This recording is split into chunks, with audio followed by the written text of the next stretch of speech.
कैसे हैं भाइयों। अपन काफ़ी टाइम बाद मिल रहे हैं। तो अभी CHSL के हार्डली 20 दिन रह गए हैं। ठीक है, मतलब 20 दिन के आसपास रह गए हैं। आज 25 तो हो गई है, डेट आ गई है। 14-15 को अपना एग्ज़ाम हो जाएगा। ठीक है, तो ये जो लास्ट के 10-15-20 दिन होते हैं ना, ये बहुत इंपॉर्टेंट होते हैं कि मतलब समझ ही नहीं आता अपने को क्या पढ़ें क्या नहीं पढ़ें, है ना। तो मैं बताता हूँ कि मतलब मैं क्या कर रहा हूँ। ठीक है, एक बार आप अपने हिसाब से देखिए कि वो आपके लिए एफिशिएंट है या नहीं है। ठीक है, तो मैं एक एक सब्जेक्ट का बताऊंगा शुरू से लेकर एंड तक कि क्या क्या करना है। मॉक के बारे में बताएंगे क्या करना है। ठीक है, तो सबसे पहले अपन मैं बता देता हूँ अपने बारे में। मेरा नाम पंकज शर्मा है। मेरे CHSL 2018 में 213 नंबर है। 2019 वाले में 182 नंबर है। ठीक है, अब 20 वाला भी देना पड़ रहा है मजबूरी में, क्योंकि भाई रिज़ल्ट ही नहीं आया, 18 का आया ना 19 का आया, तो ये भी देना पड़ रहा है। ठीक है, तो मैं बता देता हूँ कि अभी मैं क्या कर रहा हूँ। ठीक है, तो सबसे पहले देखो, इंग्लिश शुरू करो उठते ही। ठीक है, जब भी उठ रहे हो आप 6 बजे 7 बजे इंग्लिश शुरू करो। और इंग्लिश में अपना जो वोकैब वाला पार्ट है उसको डेली रिवाइज करो। ठीक है, आप जिससे भी पढ़ रहे हो, प्लिंथ 2 पैरामाउंट से पढ़ रहे हो तो उसको। ठीक है, और अगर SP बख्शी से पढ़ पा रहे हो तो फिर तो बहुत ही अच्छी बात है, क्योंकि SP बख्शी उठा के देखोगे ना तो आपको मिलेगा कि उसकी वोकैब काफ़ी रिपीटेडली पूछी जाती है, जो SSC एग्ज़ाम है उसमें। ठीक है, फिर नेक्स्ट जो फ्री के 2 नंबर हमें मिलते हैं, ठीक है, 2 या कभी कभी 4, वो ईडीएम पे मिलते हैं। तो ईडीएम को आप जो AK सिंह वाली बुक है 1 वर्ड, उससे रिवाइज करते रहो रेगुलरली। ठीक है, आपने पढ़ तो लिए होंगे सारे, क्योंकि बहुत ज़्यादा है नहीं वो, तो उसको रिवाइज कर लो। 3 हिस्से में बांट दो उसको, कि एक दिन सबसे पहले दिन A से J, फिर J से P, और फिर देन P से Z तक या W तक, जहाँ तक भी है वहाँ तक मैं पढ़ूंगा। ठीक है, सिर्फ रिवीजन वाला पार्ट करना है। नए वाले अब रहने दो, है ना। जितना नया जितना पढ़ना था उतना पढ़ चुके हैं, अब सिर्फ रिवीजन करिए। ठीक है, फिर वही AK सिंह वाली बुक से डेली 4 से 5 प्रीवियस ईयर पेपर सॉल्व करिए।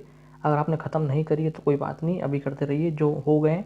और जो आपको क्वेश्चन नहीं आए हैं पहली बार में, ठीक है, जो आपने टिक कर रखे होंगे कि भाई ये मेरे को समझ नहीं आया था, ये मेरे से हुआ नहीं था, उनको तो ज़रूर पढ़ना। ठीक है, तो रिवाइज़ करना बहुत ईजी होता है इंग्लिश में, शुरू में एक बार कोर्स ख़त्म करने से। ठीक है, तो उसको रिवाइज़ करिए कंटिन्यूसली, जो आपके क्वेश्चन पहले आप टिक कर चुके हैं कि भाई ये मेरे से नहीं हुआ था। ठीक है, फिर प्रिंस टू पैरामाउंट का जो बुक है ना, वो उसमें रूल्स हैं बहुत सारे, तो उसमें पूरा नहीं पढ़ना होता चैप्टर। कुछ इंपॉर्टेंट पॉइंट आपने जब पढ़ी होगी तब टिक कर रखे होंगे। ठीक है, कि मतलब ये ऐसा पॉइंट है जिससे बार बार सवाल आ रहा है। जैसे वर्ब वाला जो चैप्टर है उसमें ना, वो जो है लाई लेड लेड वाला है ना, उससे हर बार ही सवाल आता है। ठीक है, लाई लाई लाइड, तो वो वैसे जो पॉइंट है उनको पढ़ना है। ठीक है, फिर जैसे कि कमांडर इन चीफ है ना, सिस्टर्स इन लॉ है, तो ऐसे वाले जो रूल है ना, वो उनको रिवाइज करिए बार बार। डेली के 2 चैप्टर, 1 चैप्टर जितना भी पढ़ पा रहा है उससे क्या होगा, आपके 20 दिन में जो ग्रामर के चैप्टर है ना, वो आपके दिमाग में रहेंगे। ठीक है, कि भाई इनसे सवाल आ रहे हैं और वहीं से उठ के आ रहे हैं। ठीक है, आपने देखा होगा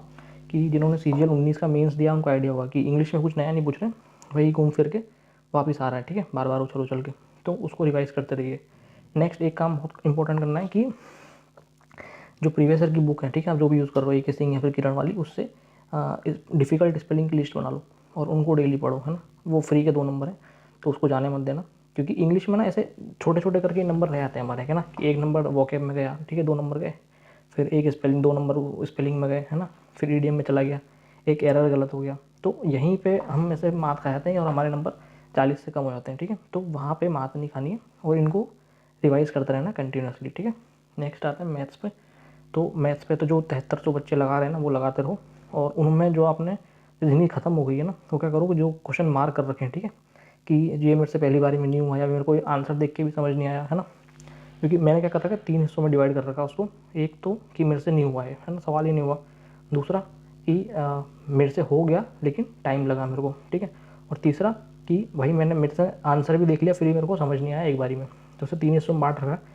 तो इन सवालों को आप रिपीट करिए जो आपने चैप्टर ख़त्म कर लिए राकेश यादव 7300 वाले बुक में से। ठीक है, और अगर कुछ कुछ एक आध चैप्टर रह गए हैं सिंप्लीफिकेशन वगैरह, तो उनको भी रहने दीजिए। ठीक है, जो हो गया है उसको उस पर फोकस करिए प्रॉपरली।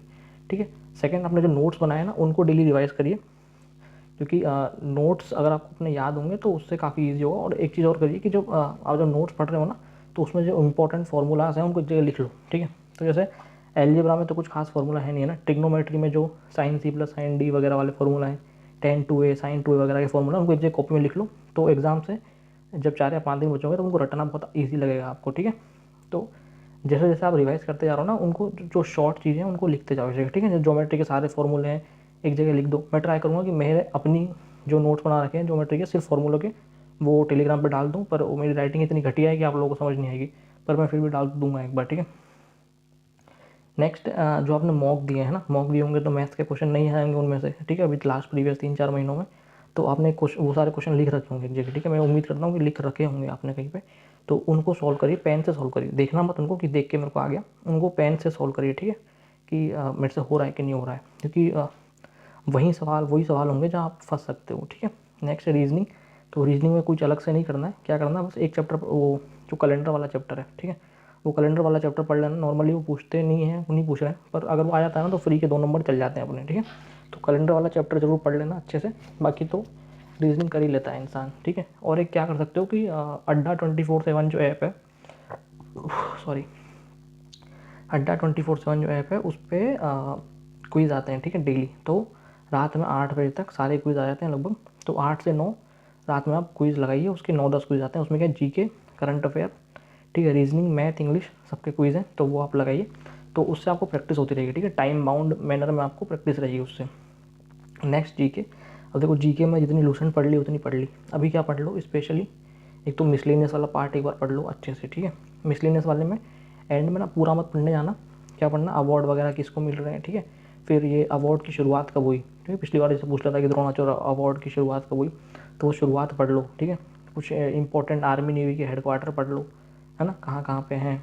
फिर लास्ट में जो फर्स्ट है, वुमेन फर्स्ट, इंडिया फर्स्ट वाला जो है इशू, वो वहाँ से पढ़ सकते हो आप। कंप्यूटर में ये पढ़ लो कि जो शॉर्ट कीज़ हैं वो कौन कौन सी हैं, कुछ एक उनकी फुल फॉर्म है वो पढ़ लो, है ना, क्योंकि वहाँ से सवाल बनता है। लास्ट टाइम आया था कि कंट्रोल जे से हाँ कंट्रोल जे था शायद, कंट्रोल जे से क्या होता है, तो इस तरह के सवाल पूछ रहे हैं वहाँ से। फिर हिस्ट्री में भी क्या क्या उठा लो कि सबसे पहले टाइमलाइन पढ़ो, है ना, कि कौन सा बैटल कब हो रहा है वो अपना को याद होना चाहिए, कौन सी ट्रीटी कब हो रही है ना, जैसे बसाइन वाली पूछते हैं वो बार बार, ये वड़गांव वाली पूछ लेते हैं, है ना, तो ये अपने को याद होना चाहिए एकदम। मुगल में कुछ इंपॉर्टेंट चीज़ें बीच में से उठा लो, है ना, कि किसने कौन सा कहाँ क्या बनवा दिया है ना। और अकबर के युद्ध पढ़ लो, वहाँ से बहुत बार आता है। और दारा और शिकोह और औरंगजेब के युद्ध हैं वो पढ़ लो, ठीक है। पॉलिटी में क्या पढ़ो कि आर्टिकल पढ़ लो, है ना, और अपन ने कहाँ से क्या बोरो किया है वो पढ़ लो। और डायरेक्टिव प्रिंसिपल पढ़ लेना एक बार, ठीक है, क्योंकि उससे सवाल आजकल पूछते हैं वो, है ना, यूनिफॉर्म सिविल कोड वगैरह पूछ डालते हैं उससे, तो ठीक है, वो अपने को पता होना चाहिए, ठीक है। और जो करंट अफेयर है, ठीक है, उसके लिए अगर आपने कोई कोर्स ले रखा है तो ठीक है, नहीं तो लास्ट के 15 दिनों में क्या करो कि एक स्पीडी की मैगजीन आती है, ठीक है, वो ले आओ। उसमें ना सबसे अच्छी बात क्या है कि जो अभी लेटेस्ट अपॉइंटमेंट हैं उनकी लिस्ट अलग है, ठीक है, जो हेडक्वार्टर के हेड हैं, ठीक है, वेरियस इंस्टीट्यूट है इंटरनेशनल, उनकी लिस्ट अलग है, हेड्स की, बैंकों की हेड की लिस्ट है, नोबेल प्राइज़ वालों की लिस्ट है, किसको क्या प्राइज़ मिला उसकी अलग लिस्ट है। मतलब आपको जो पूरा जो लोग पूछते हैं ना बार बार बार बार बार, उसको एक वो एक कंपाइल्ड वे में मिल जाएगा, ठीक है, लास्ट 15 दिन पढ़ने के लिए। तो उसको पढ़ोगे ना तो याद भी नहीं होगा, तो ऑप्शन देख के आपको याद आ जाएगा, ठीक है। तो हो सके तो मंगवा लो, स्पीडी की आती है, 60-70 रुपये की मैगजीन आएगी, ईयरली मैगजीन मंगवा लो। पूरी मत पढ़ना, शुरू के पढ़ लेना, शुरू का जो पोर्शन है, ठीक है। फिर वहाँ उसके जो करंट अफेयर स्टार्ट हो रहा है ना जनवरी से, वो मत पढ़ना, नवंबर 2020 से लेके मार्च 2020 तक के पढ़ लेना, ठीक है। इतनों में से सवाल फंस गया तो ठीक है, बाकी पढ़ के तो वैसे टाइम वेस्ट ही होगा, ठीक है। नेक्स्ट क्या है, आप कहीं से भी अगर कोई कहीं से पढ़ रहे हो तो नवंबर से लेके मार्च तक के करंट अफेयर जरूर पढ़ना अच्छे से, ठीक है, क्योंकि वहाँ से सवाल पक्का फंसेगा। और उसके अलावा जो फंस रहा है वो तो हम वैसे भी नहीं कर पाएंगे, एक आध दो बच्चे कर पाएंगे, तो वो इतना सारा पढ़ के और 2 नंबर लाना फिर कोई मतलब नहीं उस चीज़ का, ठीक है।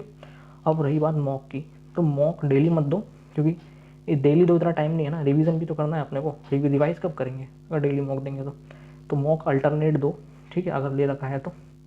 और जो संडे को जो मॉक आता है ना, एक सुपर मॉक का आता है और एक ही इसका आता है, क्या नाम है, SSC ट्यूब का, SSC ट्यूब का, इनके फ्री मॉक आते हैं, बहुत अच्छे मॉक हैं। वहाँ से आपको आइडिया लगेगा असली कि आप अभी कहाँ पे चल रहे हो, आपका प्रिपरेशन लेवल क्या है ना, क्योंकि 8-9 हज़ार बच्चे देते हैं तो अपने को पता पड़ता है कि भाई मैं कहाँ स्टैंड कर रहा हूँ।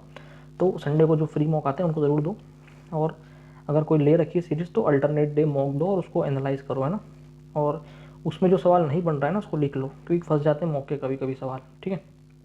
फिर क्या है, हाँ संडे फ्री मॉक है, बता दिया मैंने। मतलब मेन फोकस ये करो कि भाई रिवाइज मेरे को करना है ज़्यादा से ज़्यादा, ठीक है, नया ट्राई करो, नहीं पढ़ो तो ठीक है, ठीक है। और फ़ोन वोन पे टाइम थोड़ा सा कम कर दो, क्योंकि अभी लास्ट के दिन है, 10-11 घंटे पढ़ लोगे ना।